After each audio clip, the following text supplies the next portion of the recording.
Continuamos con la segunda parte del sistema respiratorio, de la cual vamos a hablar hoy sobre las vías respiratorias inferiores. Una de las diferencias de las vías respiratorias, tanto superiores e inferiores, es que el epitelio y las características histológicas de las estructuras de las vías respiratorias va cambiando. Recordemos que desde la nariz, que es un tipo de piel fina, es un epitelio estratificado plano, no queratinizado. Luego pasamos a un epitelio respiratorio a nivel de la cavidad nasal, nasofaringe, vamos por la tráquea, epitelio respiratorio. Luego, cuando pasa a nivel de los bronquios y bronquiolos, las características de ese epitelio va cambiando hasta llegar a los alveolos, que llega a ser un epitelio simple plano. Simplemente en este esquema de cortes histológicos se puede observar desde la zona más alta, que es la tráquea, donde observamos incluso cartílago, y cómo ese epitelio va cambiando y las características del tejido conectivo y del cartílago van cambiando. O sea, es decir, desde la tráquea tenemos cartílago hasta los alveolos, donde simplemente hay una monocapa de células planas, sin cartílago y prácticamente sin tejido conectivo. Recordamos un poco lo que hablamos del epitelio respiratorio. Es un epitelio pseudoestratificado, cilíndrico, ciliado, y también hay microvellosidades, porque hay células que forman parte de este epitelio que tienen en su porción apical pues microvellosidades. En esta imagen, donde observamos el epitelio pseudoestratificado, cilíndrico, ciliado, y vemos una línea más fucsia o más eosinófila, sería las microvellosidades. En este tipo de epitelio podemos encontrar 6 tipos de células distintas. Primero, las células caliciformes, las células cilíndricas ciliadas, las células basales, las células de cepillo, hay células serosas, y la célula del sistema neuroendocrino difuso, que se llama DNES. En esta esquemita solamente quiero que observen cuáles son las células que hay en este epitelio. Tenemos las caliciformes, como recordemos, tienen forma de copa o de cáliz, donde sus organelas están desplazadas hacia la base, un núcleo aplanado y abundantes vesículas con mucina en su porción apical. Tenemos las células basales, que no llegan a la porción apical, son células que se diferencian en las demás células que conforman el epitelio respiratorio. Las células cilíndricas ciliadas, estas son las que tienen los cilios. Tenemos las células de cepillo, son células también cilíndricas, pero tienen microvellosidades. Tenemos la célula neuroendocrina. Y bueno, faltaría por nombrar aquí observar la célula serosa. Si observamos más o menos con este preparado histológico, coloreado parece con orcina fucsina por las características del tejido conectivo en la parte inferior, observamos que hay unas células que tienen su núcleo en la base. Estas serían las células basales, las células caliciformes. Aquí sería difícil diferenciar cuáles son las células ciliadas y cuáles son las células en cepillo, pero podemos ver que hay abundantes cilios y una línea bastante basófila, que serían las microvellosidades, y aquí hay otras células que pareciera que no llegan hacia la porción apical, que serían las células de cepillo. Ahora, de manera general, ¿cuáles son las características de estas células? Bueno, las células caliciformes representan el 30% de la densidad celular del epitelio respiratorio. Tienen también en su porción apical microvellosidades rojas muy cortas y, bueno, su producto de secreción es la mucina. Las células cilíndricas ciliadas también representan más o menos el 30%, son células muy altas y delgadas, y se describe que hay alrededor de 3.000 cilios por cada célula. Las células basales, como les comenté, también representan el 30%, pero estas células no llegan a la luz y son células madres indiferenciadas. Quiere decir que ellas van a reemplazar, recuerden que el epitelio siempre está en constante reemplazo a su célula, va a reemplazar a las demás, a las células ciliadas, a las células de cepillo, a las células caliciformes. La célula de cepillo es un muy bajo porcentaje, el 3%, son cilíndricas pequeñas con microvellosidades muy altas. Se describe que su citoplasma hay abundantes gránulos pequeños mucosos, pero no hay una definición en todos los textos de cuál es su función. Hay unas que hablan que tienen sus funciones sensorial y otras dicen que son células caliciformes que liberaron su mucina, pero no hay un acuerdo entre todas las literaturas de cuál es la función específica de las células de cepillo. Lo mismo sucede con las células serosas, representa un 3%, son células cilíndricas con microvellosidades, recuerden que esas no llegan tampoco a la luz, tienen glándulos pequeños, hay productor muy electrointenso, pero la función de ellas no está bien específica. En algunos textos dice que se encargan de humedecer la vía respiratoria por sus características cerosas. Y por último, las células del sistema neuroendocrino difuso, más o menos representan del 3 al 4%. Ellas se observan por microscopía electrónica de transmisión, glándulos pequeños o de Kulczycki, que contienen aminas y péptidos. Tienen procesos largos y delgados y está en relación con los cuerpos neuroepiteliales pulmonares que son sensitivos. Se describe que este tipo de células miden los niveles de oxígeno y dióxido de carbono y por lo tanto podrían tener funciones paracrinas. Esto preparado histológico con H, donde se observa el epitelio pseudoestratificado, cilíndrico, ciliado, con células caliciformes y microvellosidades. Y bueno, esto es una imagen de microscopía electrónica de barrido, donde se observa la porción apical de este epitelio, donde hay unas células que tienen cilio y otras que tienen microvellosidades muy cortas. Ahora, recuerden que les hablé en algún momento que ahora vamos a describir los órganos o las estructuras por capas. En el caso del epitelio respiratorio o de las capas del sistema respiratorio de las vías inferiores, podemos encontrar 4 capas principalmente. Primero, la más superficial, que está dada por la mucosa, que es esta línea punteada amarilla hacia arriba.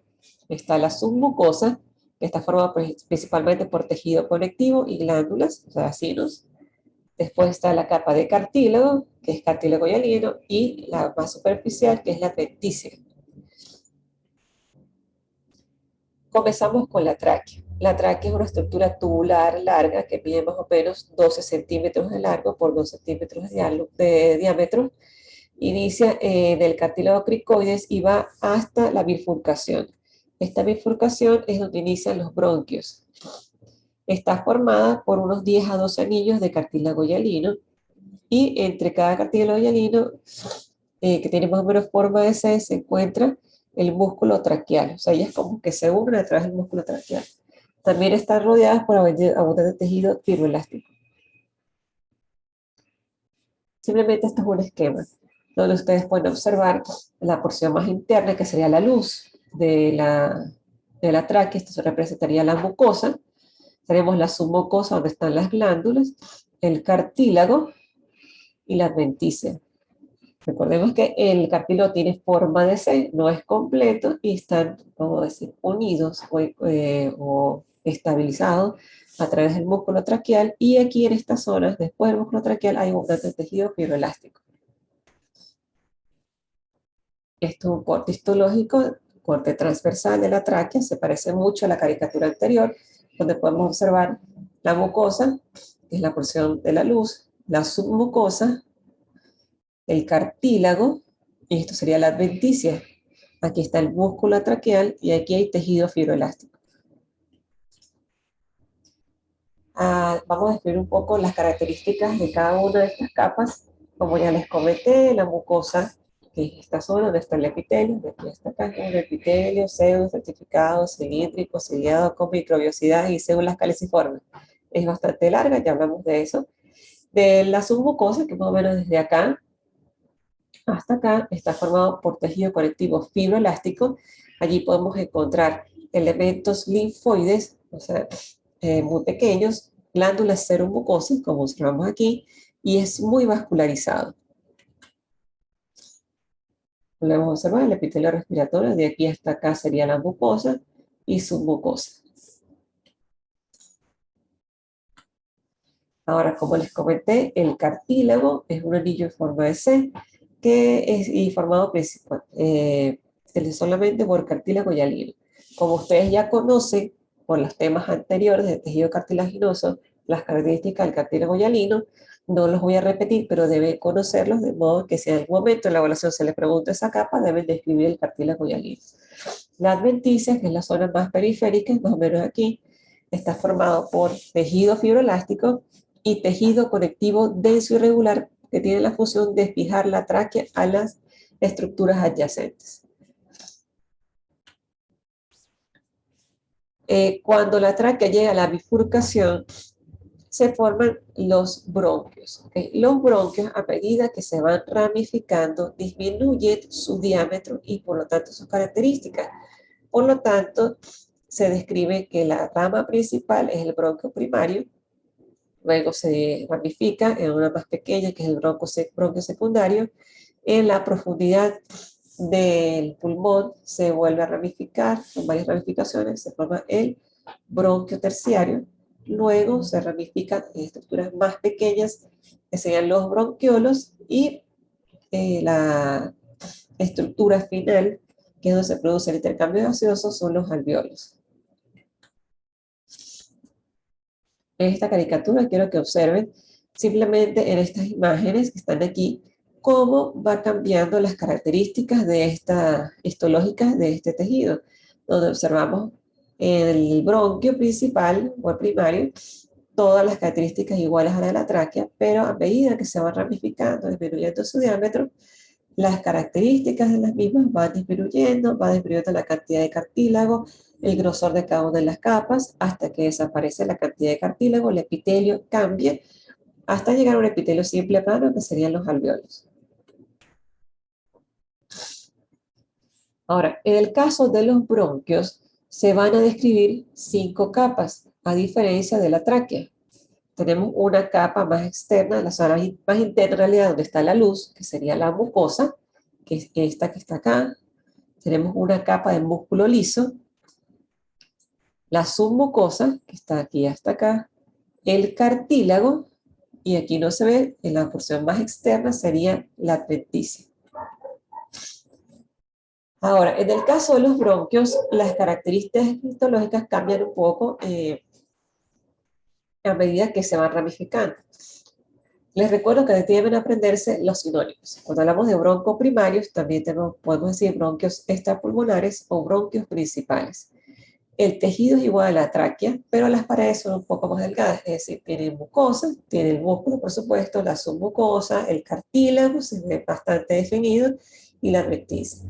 Y los bronquios generalmente van acompañados de las arterias y venas y los vasos linfáticos propios del pulmón. Ahora, los bronquios secundarios y terciarios también se les denomina intrapulmonares. En este caso no se observan las placas, el cartílago hialino continuo en forma de C, sino que se observan placas irregulares de cartílago que rodea la luz. En la submucosa se observa con más claridad ese músculo liso, pero en espiral, y podemos encontrar en las bifurcaciones tejido linfoide asociado a los bronquios. Si observamos aquí, esto es una imagen de un bronquio. Si nos guiamos por lo que hablamos actualmente, vemos un epitelio, ¿okay? Epitelio respiratorio más delgado, el músculo liso, pero observamos que las placas de cartílago hialino no están dispuestas de manera continua, sino de forma irregular. Por lo tanto, podemos deducir que esto es un bronquio intrapulmonar. Si observamos aquí en este corte histológico del pulmón, vemos esta estructura con una luz redondeada, un epitelio, pareciera pseudoestratificado, cilíndrico ciliado, pero muy delgado, pero aquí hay una placa irregular de cartílago hialino. Por lo tanto, esto es un bronquio intrapulmonar, probablemente sea terciario por el diámetro que es pequeño.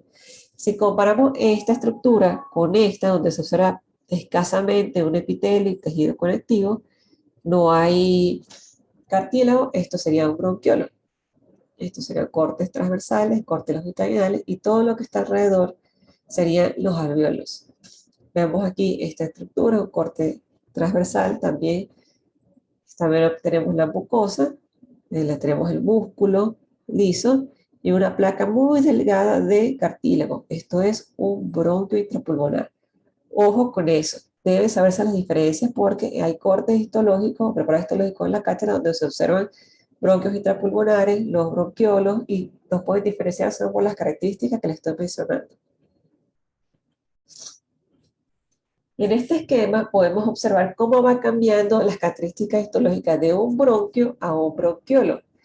¿Qué es lo primero que vamos a observar? Primero, el epitelio respiratorio. El bronquio es un epitelio convencional, un poco más delgado, pero en el bronquiolo no, pasa de un epitelio respiratorio a un epitelio simple cilíndrico, que es este que está acá.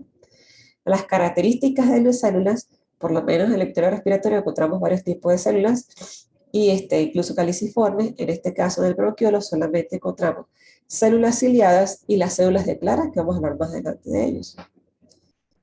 No hay, ahí está la capa de músculo liso, esa sí se mantiene, un poco más delgada, pero en el caso del bronquio hay placas irregulares de cartílago hialino y de bronquiolo no hay cartílago hialino.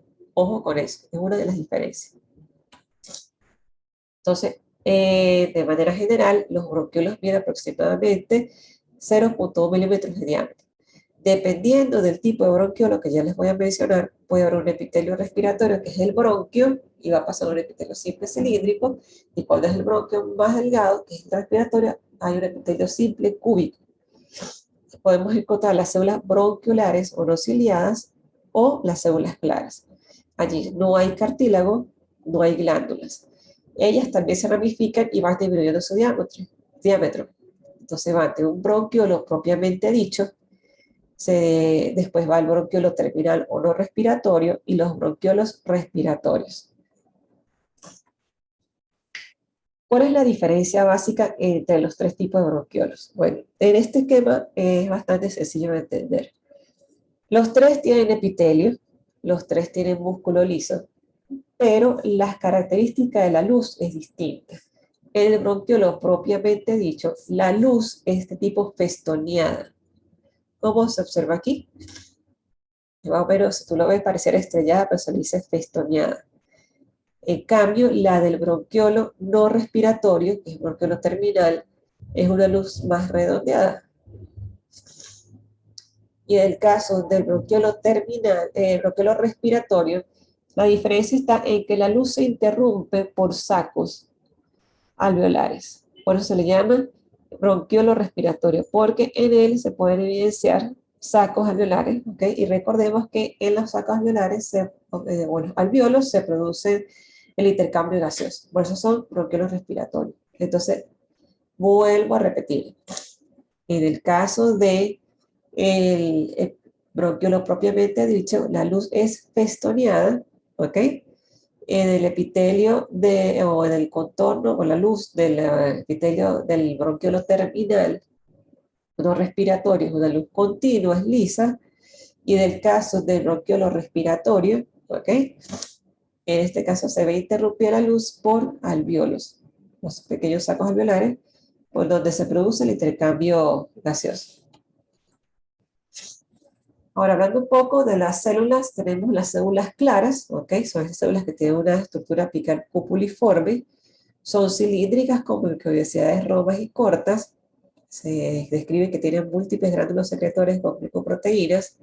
Ellas se encargan de proteger y regenerar el epitelio bronquiolar y degradan las toxinas del aire inhalado a través del citocromo P450. Los invito a leer qué significa esto y para qué sirve. Disminuye la tensión superficial de los bronquiolos y se expresa a través de la proteína CC16.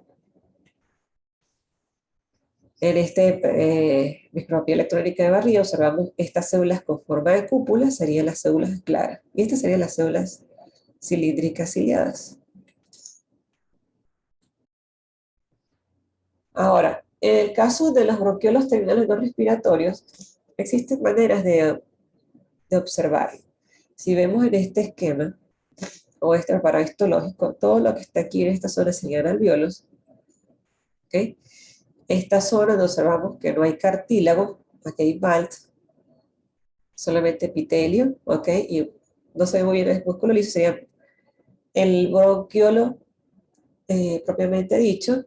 Esto es un corte longitudinal. Vemos una zona donde la capa es más delgada, pero la luz sigue siendo continua, este es el bronquiolo terminal.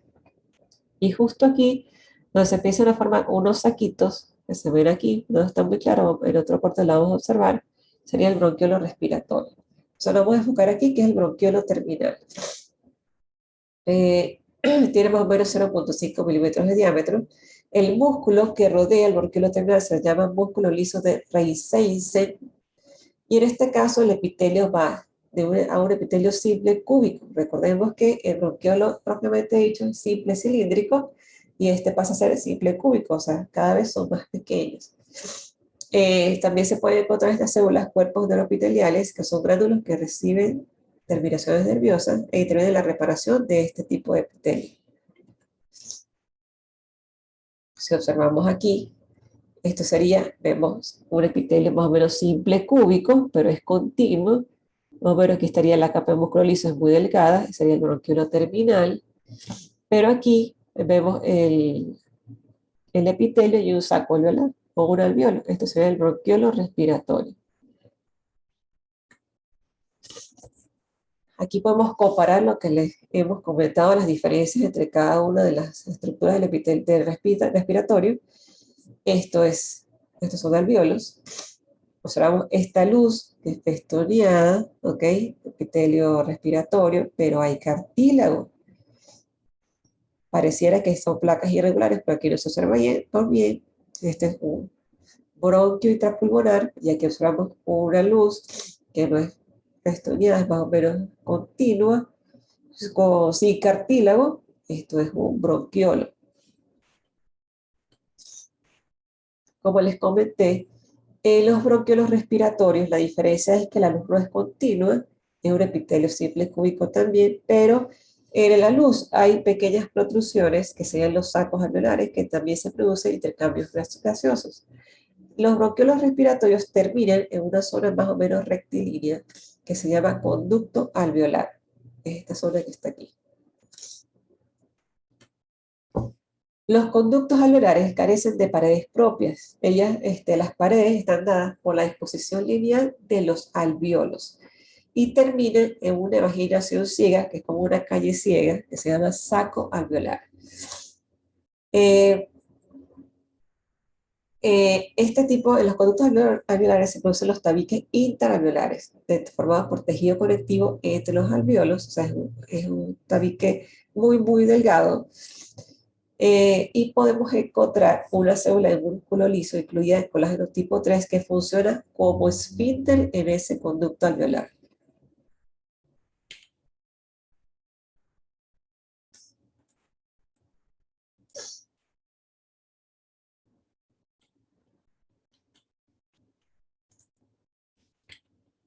Si observamos este corte histológico, podemos observar bronquiolo, este es bronquiolo terminal, bronquiolo respiratorio, aquí se ve un pequeño saco, aquí se ve otro, y esto sería el conducto alveolar.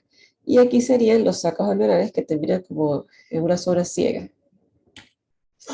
Observamos aquí, estos son cortes transversales de bronquiolos, pero observamos aquí, este es un bronquiolo terminal, ¿ok? Pues se empiezan a observar los sacos alveolares. Aquí sería el conducto alveolar. Aquí se ve muy bien también. Esto es el bronquiolo terminal, bronquiolo respiratorio. Aquí hay un conducto alveolar y este otro conducto alveolar que termina en sacos ciegos. Ahí. Ahora, esta es la zona más importante de los pulmones porque es donde se produce el intercambio gaseoso. Los alvéolos son sacos de aire pequeños, ¿ok? Hay aproximadamente 300 millones de alvéolos en un pulmón adulto. Es la unidad estructural y funcional primaria, ya que allí se produce el intercambio gaseoso. Entre los alvéolos no hay un tejido conectivo entre ellos bastante pronunciado. Es decir, no hay un tabique, que es un tejido conectivo muy delgado de fibras elásticas reticulares, donde se encuentran los vasos capilares sanguíneos, serían continuos, donde se produce el intercambio gaseoso. Entre un alvéolo, que sería este saquito, y otro alvéolo, hay unos poros que se llaman poros alveolares de Kohn. Estos poros tienen como función equilibrar la presión de aire entre los alvéolos. Este esquema está muy bonito e interesante para que entiendan las características del alvéolo. Los alvéolos, como les comenté, son sacos alveolares revestidos por un epitelio simple planos. Las paredes de los alvéolos están dadas por las células de neumocitos tipo 1, y entre un alvéolo y otro alvéolo hay un espacio, un poro que se llama poro alveolar de Kohn, que permite que haya presión igual aquí y presión igual aquí de aire y presión igual aquí de aire. Entre un alveolo y otro alveolo hay una pequeña cantidad de fibras elásticas reticulares y hay abundantes vasos sanguíneos que serían capilares continuos, que es donde se produce el intercambio gaseoso. ¿Entre quiénes? Entre los neumocitos tipo 1 y los capilares sanguíneos. También se encuentran en esta pared, en menor cantidad, los neumocitos tipo 2, que son los encargados de producir el surfactante pulmonar para mantener la distensión de los alveolos. También podemos encontrar en la luz de los alveolos los macrófagos, que ya vamos a hablar de ellos, y también puede haber macrófagos que no forman parte de la luz. Esto es una microscopía electrónica de barrido, donde podemos observar las características de los alveolos. Parece un panal de abejas, la cantidad de alveolos que hay. Y aquí se puede observar como mayor aumento esos poros, que son los poros alveolares de Comp, que permiten el paso de aire entre un alveolo y otro y mantener las presiones iguales. Este es un corte histológico coloreado con HE de los alveolos. Este es un alveolo, este es otro y este es otro. Entonces, si observamos con detalle, hay células que tienen un núcleo plano, estas serían las neumocitos tipo 1, que forman un epitelio simple plano rodeando el saco alveolar o el alveolo. Y hay otras células más grandes, que serían las células de neumocitos tipo 2, hay miofibroblastos, y entre un alveolo y otro pues, podemos encontrar capilares sanguíneos. Esta microscopía electrónica de barrido que está muy bonita para que ustedes observen cómo van ramificándose de bronquiolos y de aquí se forman los alveolos. Hay muchísimos. Ahora, los alveolos, como les comenté, están revestidos por los neumocitos tipo 1, que representan el 95% de la densidad celular de los alveolos. Y están dispuestos en un epitelio simple plano. Se caracteriza por un citoplasma muy delgado, tiene pocas organelas, están muy unidas entre sí a través de iones ocluyentes. La lámina basal es bien desarrollada, ya que ellas se encargan de hacer intercambio gaseoso con las capilares continuos. Y allí se produce el transporte de líquido a través de la proteína coaparina 5. En este corte histológico se ve mejor. Podemos observar las células que revisten el alveolo, que tienen un núcleo plano. Estos serían los neumocitos tipo 1, y observamos otras células que son más grandes, como más cúbicas, serían los neumocitos tipo 2. Los neumocitos tipo 2 son el 5%, pero se dice más numerosas porque son más grandes en volumen. Son cúbicas, también tienen uniones ocluyentes y en su porción apical tienen microvidacidades cortas. En el citoplasma de los neumocitos tipo 2 se pueden encontrar una estructura que se llama cuerpos lamelares. En esos cuerpos lamelares están el agente tensoactivo pulmonar, que también lo conocemos como surfactante pulmonar. Ellos son encargados de impedir el colapso de los alveolos. Estas son técnicas especiales de microscopía. En este caso sería inmunofluorescencia, donde se observa la cantidad de cuerpos lamelares o vesículas, pero se llaman cuerpos lamelares que contienen el surfactante pulmonar. En esta microscopía electrónica de transmisión se observa esta célula que más o menos cúbica, no es tan cúbica, pero estas estructuras que son bastante electrodensas son los cuerpos lamelares. ¿Dónde está el surfactante pulmonar? Aquí simplemente quiere explicar un poco que cómo se forman los cuerpos lamelares gracias al anticloflámico rugoso. Pasa de la sangre a la célula, colina, aminoácidos, hay síntesis de fosfatidilcolina, van al aparato de Golgi y la que le da esa característica, más o menos como de anillo, anillado, serían los fosfolípidos. ¿Qué sucede? La expulsión del agente tensoactivo es a través de exocitosis y forma una monocapa que tiene dos características, una lipídica y otra acuosa, y este evita que se colapsen los alveolos. Volvemos a observar la célula neumocito tipo 2 y son los cuerpos lamelares. En literaturas viejas la llaman cuerpos laminares o laminar. Y aquí muy bonito se observa cómo se está produciendo el proceso de exocitosis. de surfactante pulmonar a la luz del alveolo. Están los macrófagos alveolares que se llaman células del polvo. Ellas solo se encuentran en la luz alveolar. Aquí en este esquema, para que no se confundan, hablan de macrófagos que no están en la luz, por supuesto, están aquí entre o cercanos a los capilares sanguíneos, también para fagocitar aquellos residuos o aquellos detritos que expulsan los vasos sanguíneos y el tejido fibroelástico pequeño que hay allí. Pero en el caso de los macrófagos alveolares que están en la luz, ellas son presentadoras de antígenos, también tienen fagocitosis, y ellas son las encargadas de captar el agente tesoactivo, o sea, es como el reciclaje. Ellas lo captan, lo degradan y de allí pasa de nuevo al leucocito tipo 2. Entonces, en este preparado histológico, conjugado con H, podemos observar estas células con un núcleo plano, leucocitos tipo 1, unas células más redondeadas, más cúbicas, dentro de esa pared que es el leucocito tipo 2, pero en la luz se pueden observar células grandes con abundantes vesículas, que serían las macrófagos o células del polvo. Aquí, simplemente para que observen esta célula que está en la luz, sería el macrófago. Aquí serían los leucocitos tipo 1. Este sería acá. Y aquí hay un leucocito tipo 2.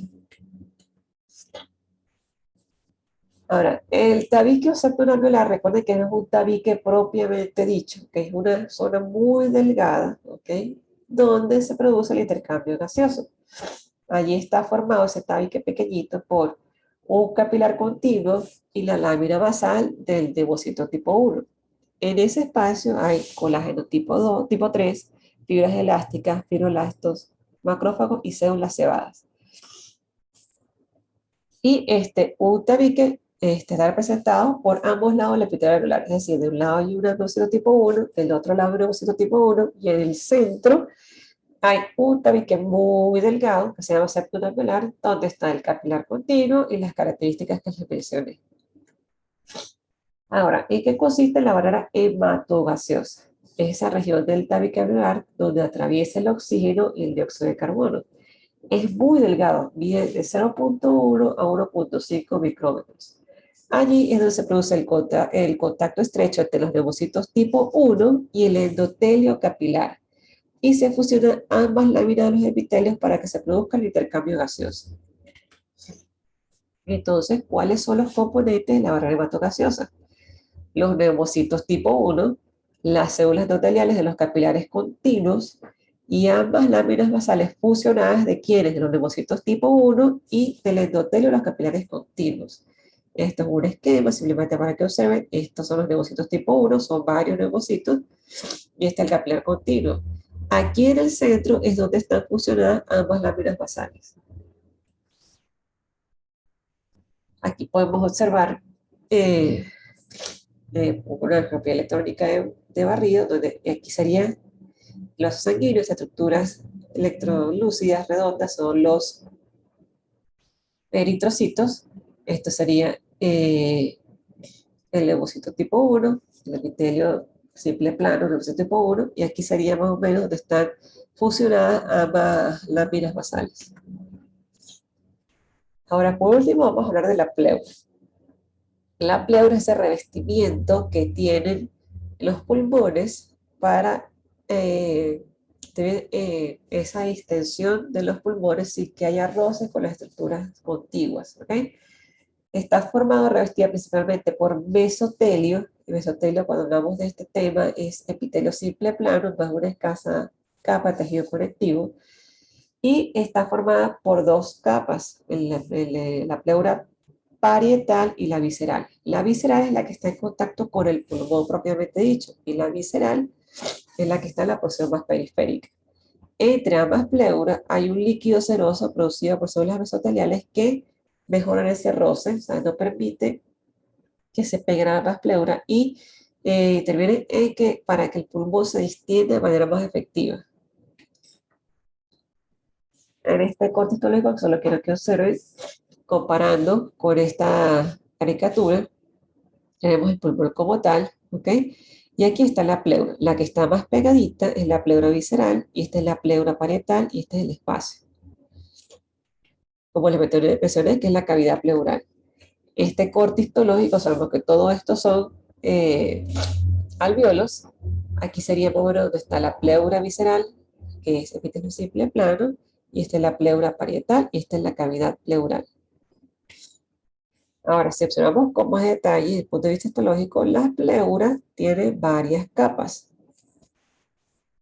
Tenemos una más externa, que es la célula, la capa de células mesoteliales. Aquí debe estar por epitelio simple plano. Esto es una técnica histológica para usar fibras elásticas. Estas células mesoteliales atrapan ácido hialurónico. Después tenemos una capa delgada de tejido conectivo laxo. Después tenemos una capa de fibras elásticas superficiales. Luego otra capa de tejido conectivo laxo y otra capa fibroelástica interna. Bueno, este tema también es bastante sencillo de entender.